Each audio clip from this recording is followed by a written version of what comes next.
El fin del mundo no es solo una catástrofe, es más bien una oportunidad y a veces una exigencia.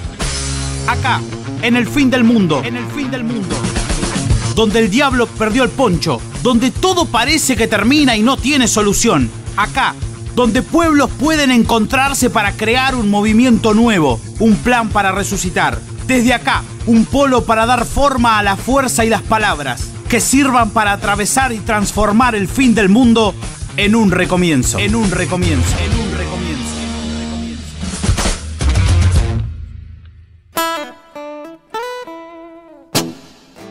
Polo formativo del fin del mundo.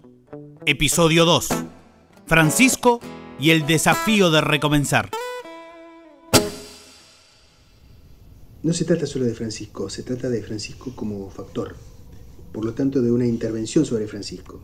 Hay quien dice, quien opera un operador tiene 100 años de perdón.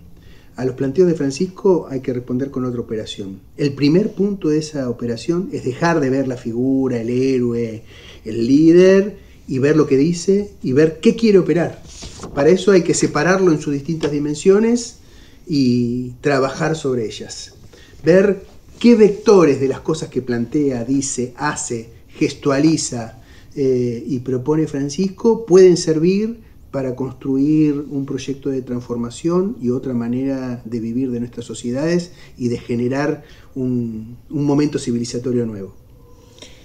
Sí, y además tratar de comprenderlo como un acto de reconocimiento con la sabiduría y la historia y las marcas y las cuicas y los yeites de nuestro pueblo.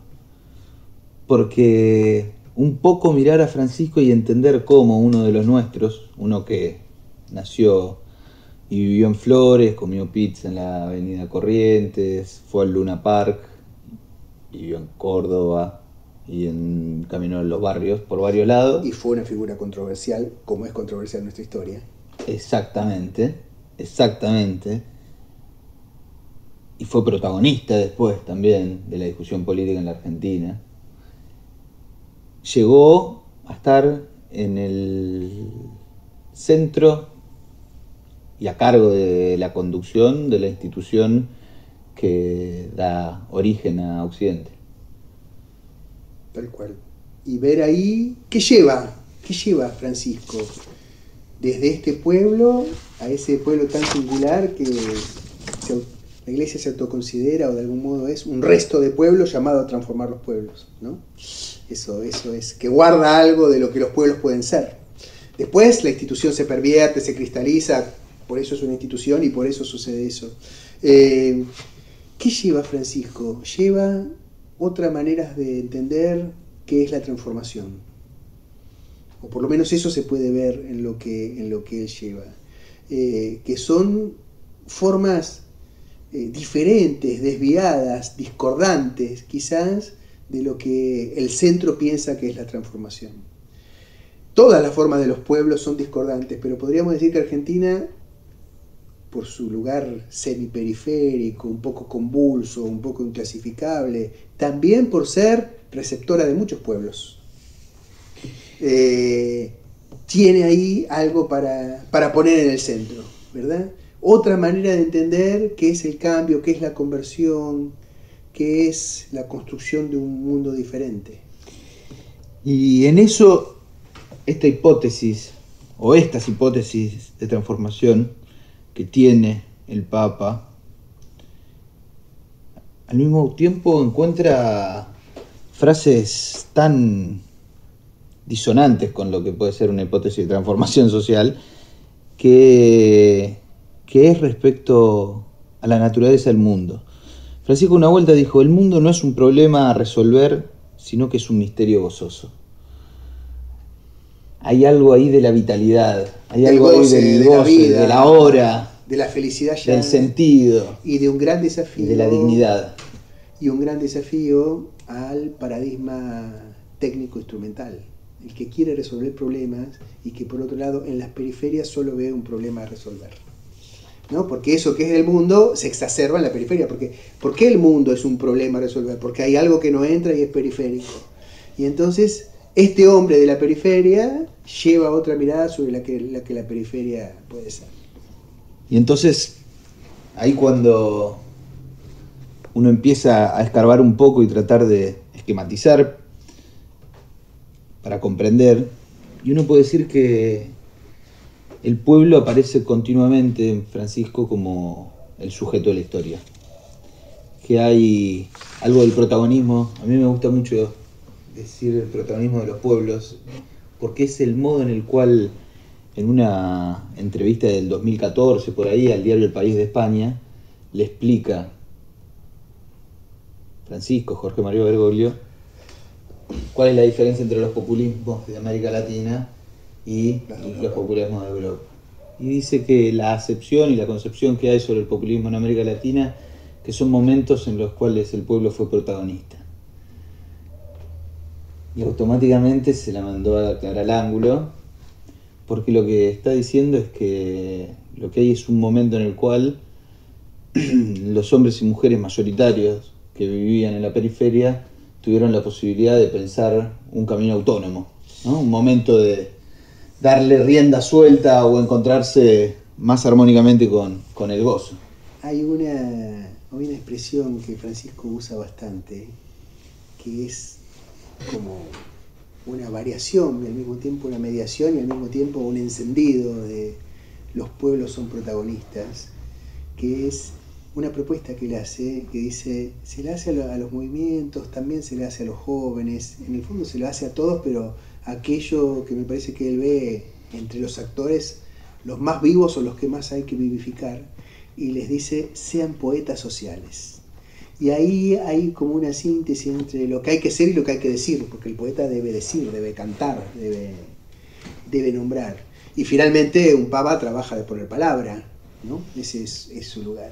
Y ahí hay una cuestión de palabra, gesto, canto y sentido que está en lo que escribe, en lo que hace, en dónde va, lo que no hace, y como decíamos recién, toda su gestualidad que hay que leer. En el corazón de eso hay como palabras, como frases, como sintagmas, digamos, como expresiones fuertemente discordantes, fuertemente originales, disruptivas, pero que al mismo tiempo articulan de una manera distinta la gran continuidad del magisterio, sí, que Francisco siempre cuida, aprovecha y finalmente representa.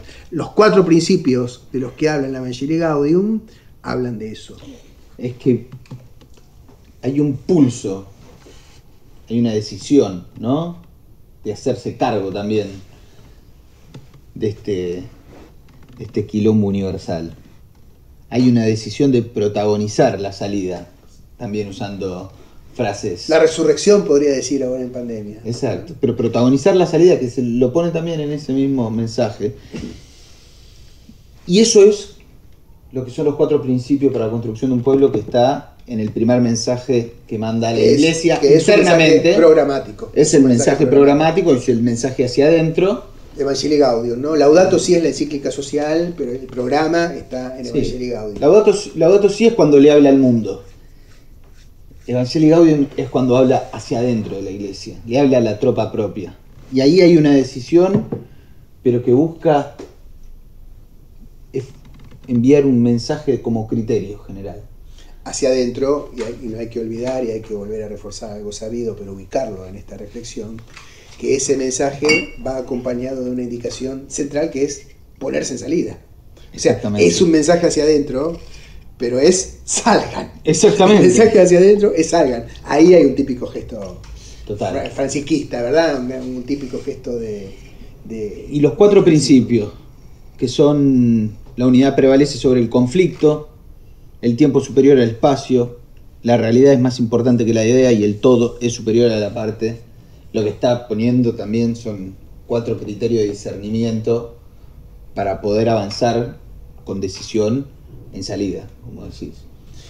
Con el agregado que no todos saben, pero que vale la pena poner en esta escena, que esto es algo que el hombre argentino, el hombre latinoamericano que es Francisco, porque Francisco es Bergoglio y Bergoglio es Francisco, la doble cosa, ¿no? Ahí hay algo muy, muy, muy potente para nosotros, para ver especialmente desde Argentina.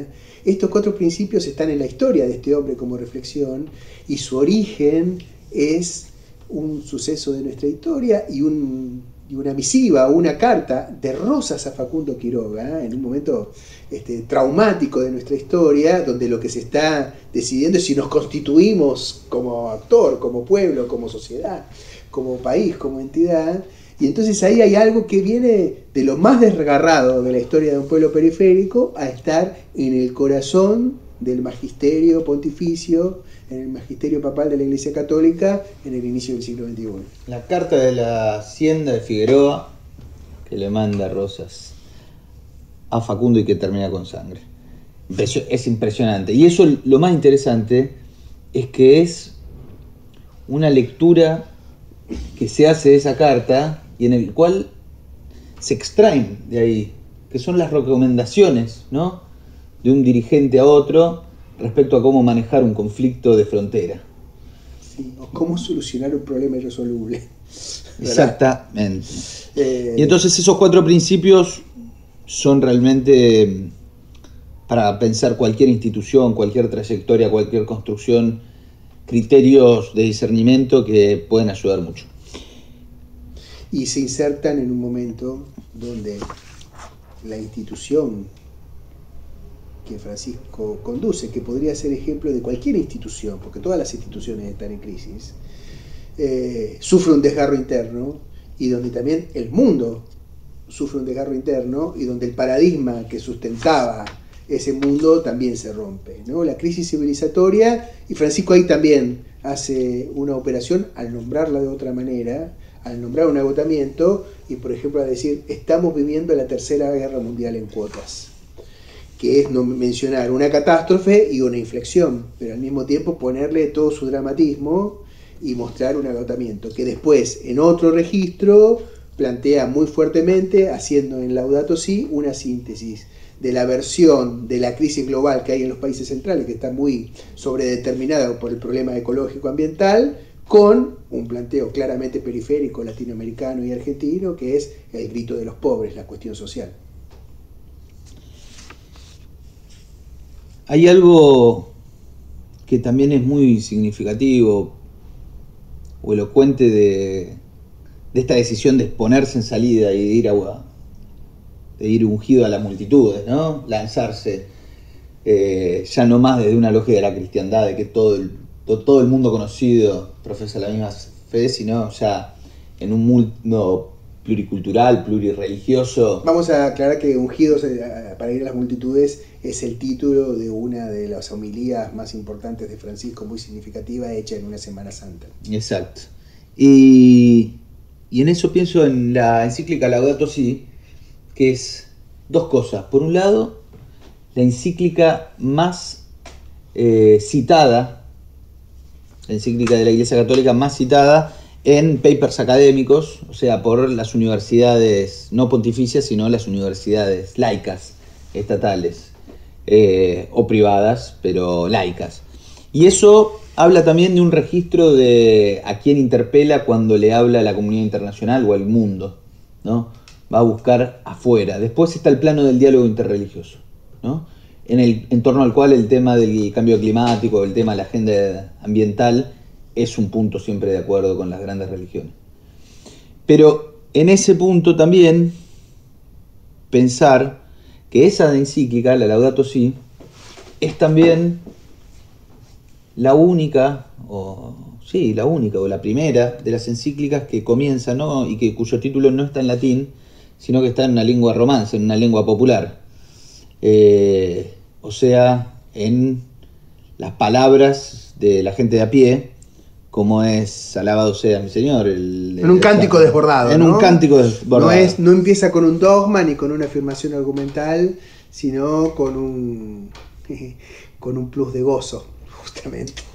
¿No? Y ahí hay algo que transforma el tipo de mensaje, donde no es una admonición moral, sino que trae como un plus de fuerza y también de picardía y en última instancia de coraje, como la solicitud, pero al mismo tiempo el ejercer una audacia, ¿no? Siendo que uno ve la figura de un papa como alguien que en realidad tiene que mantener la norma, el dogma, el control, el llamado es al desequilibrio, a la salida, a lo no perfecto, a lo que tiene aristas, y a tener un coraje inteligente, ¿no? Inteligente, amoroso, desafiando en ese sentido el paradigma y el sistema o lo dado con una posibilidad de alegría que no excluye la fuerza, porque la alegría que propone incluye la fuerza. Y hay algo que escuchaba y se me vino el momento Maradona a la cabeza, que es este salto de arrojo, de ganas de ganar la copa. Es eso, de ganas de cambiar la historia, de ganas de hacer un gesto para adelante audaz, en equipo, pero que pueda torcer el curso de los acontecimientos. Y como bien dijiste, y que sea para la felicidad del pueblo. En el mismo momento, prácticamente reemplazando término a término, un milagro, ¿verdad? Algo que disrumpe el procedimiento, sea solución o problema, ¿no? Sorprende. Y en eso creo que en modo maradoniano podríamos poner otros argentinos universales que se proyectan en Francisco. Quizás Perón es uno de ellos. No quizás, muy probablemente. Como Charly García también. O tantos emblemas de nuestro pueblo, o Estela de Carlotto, o Eve de Bonafini, o Eva Perón, ¿verdad? Hay algo ahí que es una singularidad, es una molestia, pero que en última instancia, cuando sucede, cuando, diría Walter Benjamin, refulge en un instante de peligro, se transforma en un gol, en un milagro y en una felicidad inmediata. Y en un Aleph.